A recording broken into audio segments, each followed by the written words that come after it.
யுக்தா தஸ்ய ஆராதனம் ஈகதே லபதே ச ததः காமான் மயைவ விஹிதான் ஹிதான்.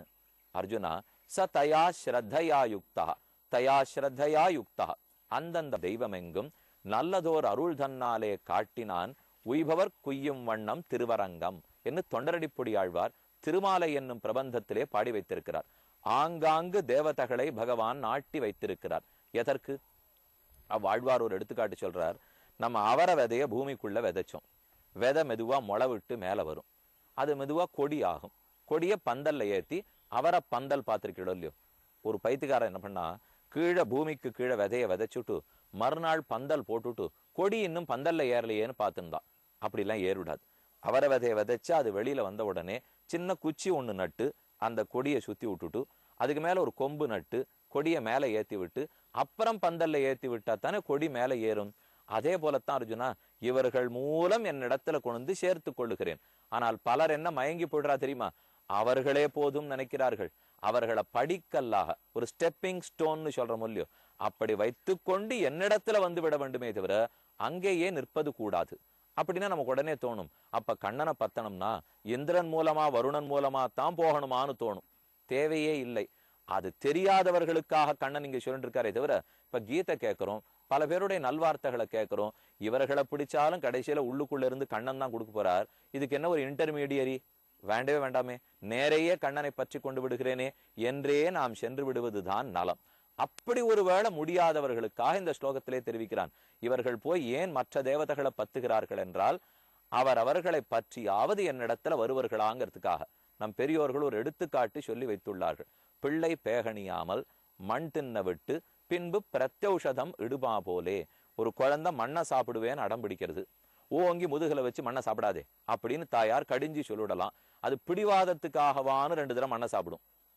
அதனால தாயார் என்ன பண்றா, மண்ணை சாப்பிடச்சே சரின்னு விட்டுட்டு அதுக்கப்புறம் அது வயிற்று கோளாறுல அவதிப்படும் இல்லையோ, அப்ப அந்த குழந்தைய கூட்டு உட்காத்தி வச்சுன்னா அன்னைக்கே நான் சொன்னேன்னு இல்லையோ, மண்ணை சாப்பிடாதேன்னுட்டு இதுக்குதான் சொன்னேன் அப்படின்னு மருந்தையும் கொடுத்து அதுக்கு சரிப்படுத்தி விடுறாரோ இல்லையோ.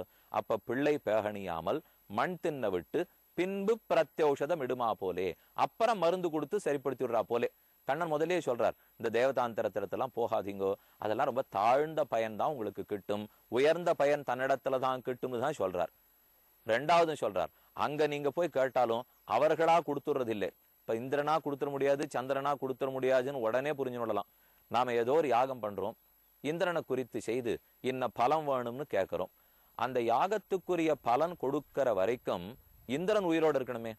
அவர் என்ன அழியாத கடவுளான்னு, அழியாத தேவதையா? இல்லை. அவரும் ஒரு காலம் முடிஞ்சு போச்சுன்னா, பிரம்மாவனுடைய பகல் பொழுது முடிஞ்சு போச்சுன்னா இந்திரனுக்கு காலம் முடிஞ்சு போச்சு. அப்ப நாம் பண்ண யஜ்ஞ யாகம்லாம் என்ன ஆகும்? அவர் ஏதோ சாஸ்வதமா எப்பவுமே இருக்கிறவரா இருந்தா அப்ப நான் கேட்டது எல்லாத்தையும் என்னைக்கு வேணா கொடுக்கறதுக்கு அவரால் முடியும். ஆனாலும் நாம் பண்ண யஜ்ஞம் வீணா போகக்கூடாது. அப்ப யார் கொடுக்கறாதுக்கு?